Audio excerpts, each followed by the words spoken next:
this video is probably not going to have a whole lot of light. Driving back to the house. Something I want to talk about.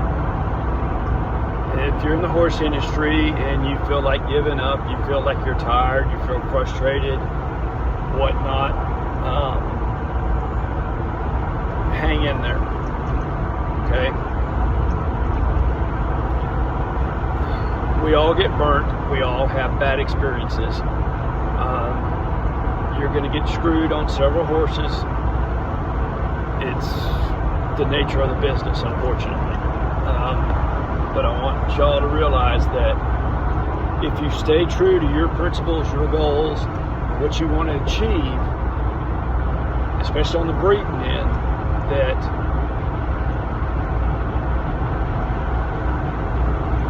it will come around. It's not a short-term project. I've been doing it a lot of years. I'm just now starting to feel comfortable about where I'm at and the quality of horses I have breeding and raising. Set yourself a 5, 7, 10-year goal in the breeding industry, and plan accordingly. If you want to get in and you want to breed flavor of the month and make money, I'm against it, but do it. It will help you in the long run. I've told people this before in conversations, that if I had it all to do over again, I'd have nothing but a bunch of damn riding geldings, and I would raise strictly geldings. I'd go to these sale barns, I'd buy 3-4-year-old geldings, send them out and get 60, 90 days, some of them maybe even a year's worth of training on them, and resell them. If I was in this for the money, I've never been in this for the money. I'm in it because I want to try to prove something with the Hancocks and the Driftwoods, that they can do it. They can, if bred selectively and bred correctly, they can be competitive with the modern cow horses.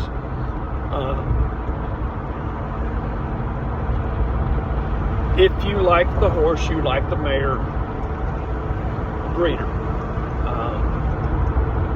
Not every horse needs to be a stud. A lot of them need to be gelded. I'm the first one.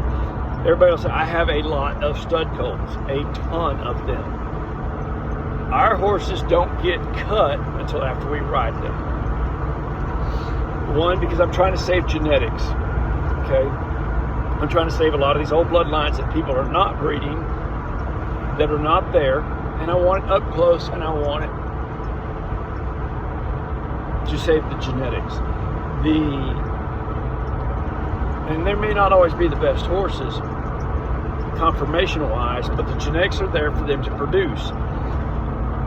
So it's a little bit different than breeding for strictly a marketable horse. I'm breeding for a certain type of horse that if I bred for the horse that I personally like, 70% of the population would not like that horse. I like the hard to catch, Houdini, maybe a little cold back, asshole type horse. I'm getting older now. I don't necessarily like as many of those type, but I still like that style of horse, because I found through the years that when you're in a bind, you're in a bad situation, those horses seem to have that little extra oomph, whatever you want to call it, grit. They give 110% or whatever when you need it, compared to some of these horses that don't have it. I accept a horse that's a Houdini, gets out of his stall, goes and gets in your tack room, gets in the feed room, lets the other horse. I like that type of horse. It shows to me that horse thinks he has a mind. Those horses generally are harder to train. They take longer to train. But as a 7 or 8-year-old horse, they are 100 times the horse that the other horse is. And generally, they are not broke down. They don't have the lameness issues. They're just a little tougher type horse. And I know a lot of people like the easier mental horses. It's the same horse, but we raise them in big pastures, and we don't touch them until they're 2. if you have those genetics and you raise them like a lot of these modern horses are raised, where they're damn near imprinted at birth, they're around people their entire life, they're show pen ponies, and these horses can do it. They just don't get the big name trainers and stuff out there. Don't be scared to think outside the box. Don't be scared to try something different. But when you go outside the box and you do that, you don't have to breed to the flavor of the month, the big current hot horse. Go look at a full brother, go look at a half, 3/4 sibling, 7/8. Try it then, see what it's like. Well, go back to an older foundation style horse, see what happens then. Me and some guys were talking earlier this evening about some Colonel Freckles horses. A lot of people don't like the Colonel Freckles, but they were some of the toughest son of bitches you could find. And do a day's work and then go rodeo on the weekend. And I think that's something that we need to find in the horse industry now, is we need to get back to, one, a Montana horse, a big 16 hand that weighs 1,400 pounds, does not work in Texas brush country. Okay? A horse that wears a size 2 down here in this black gumbo, especially on the Brazos River bottom, the horse has got it, but he's dragging anchors all day long trying to suck them up out of the mud with those big feet. And your head's in the tree. Our heat down here affects our colts. They're not going to get as big. I can take full siblings, born the same day, send one up from Montana, and the son of a bitch is going to grow out and be 15.2. He might make 15.2 down here, his full sibling. People need to understand that this is what happens with horses. The environment helps them, affects them more than their breeding is. And I know some people are going to argue about that, but I'm a firm believer in it. Mare power. Mare power's got a lot to do with it. I think the mare is 70% of the horse. Okay? A lot of people use embryo transfer and stuff, and they use these great big draft crosses, or they use these really dog gentle mares for embryo transfer. That mare is raising that baby. Okay? That baby's going to get a lot of his mental influences from that mare. He's going to get athletic ability and the capacity from his parents, but that recent mare is raising your baby. He's going to pick up her traits. Something to think about. So, for the smaller, middle-class breeder, this is my advice, and you can take it with a grain of salt. You can throw it out the window.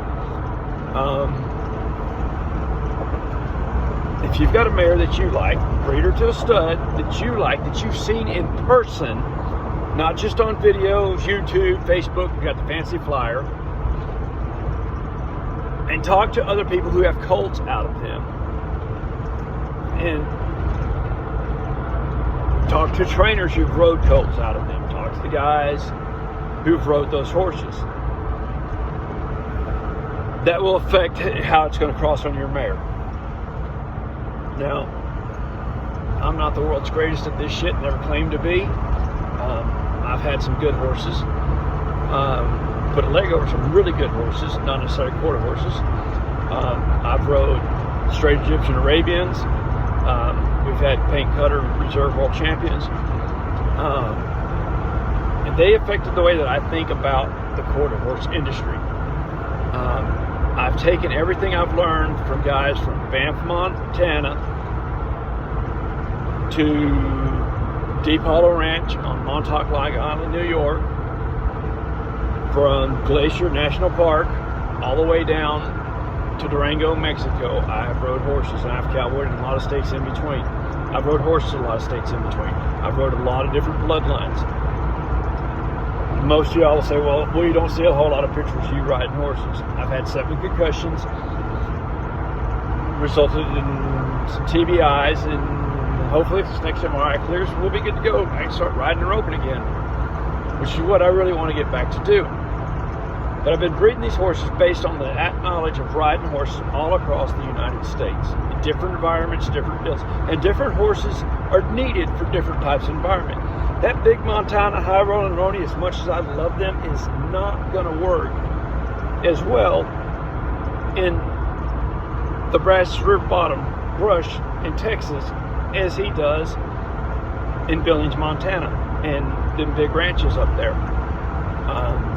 Our South Texas cow ponies are not going to work in Montana.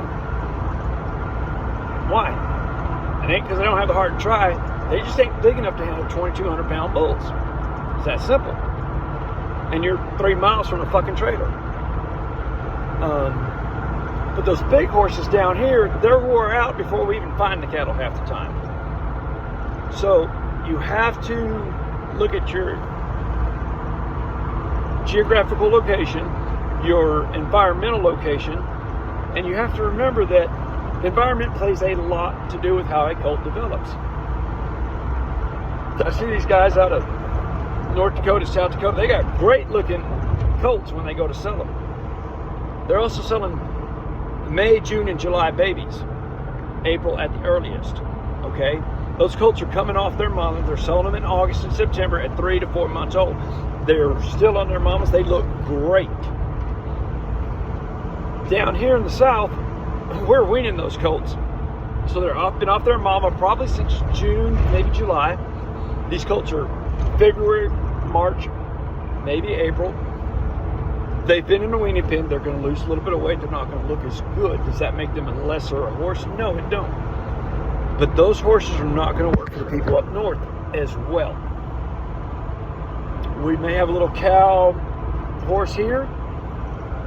Guys in New Mexico probably got more speed. Guys in Montana, they got them big, long-strided horses that are great for covering big country. They're not brush ponies. They're great for big pastures. You've got a big 3-year-old, 16-hand or 3-year-old, and you're dragging 2-weight calves on them. Well, guys, no offense to anybody here. We used to have this thing, guys, 3-year-olds, they were doctoring cattle, and small calves, we're talking weaning size, 5, 6, 7 weights at the most, in the wheat fields on 3- and 4-year-olds here. Not necessarily saying that's the best thing to do with them, but them colts learn how to work a rope young. They don't get pounded on the way that a lot of your show horses do at 2- and 3-year-olds. So, with that being said, this video is getting a little long.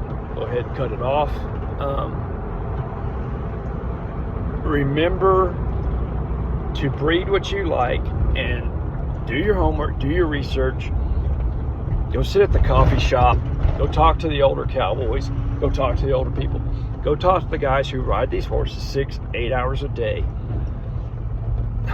Ride your horse 6, 8 hours a day. You'll find out real fast what type of horse that's going to be. I have a filly here who is bred really, really well.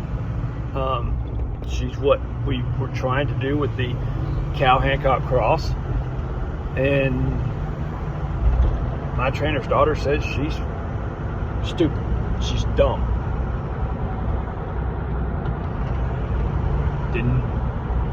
Everything pedigree-wise says she ought to be one hell of a great cow horse, pedigree-wise. But mentally, this filly's just not there. And that's something that you need to look at. You need to ride what you're raising, I guess, is one of the things. And I may be rambling a bit here, but it's been a long day, and fuck it, if you know me, I'm gonna call it like it is. So, in closing, I'm gonna say this: breed what you like, ride the damn horse, and don't be afraid to step outside the box and think of something different. Put that running thoroughbred, that pleasure horse, on your cow mare. Try it, see what happens. Don't be afraid to. If it don't work, you can always do something different the next year. Have a 5, 7, and 10 year plan in the horse industry. on that note, we'll talk to y'all later.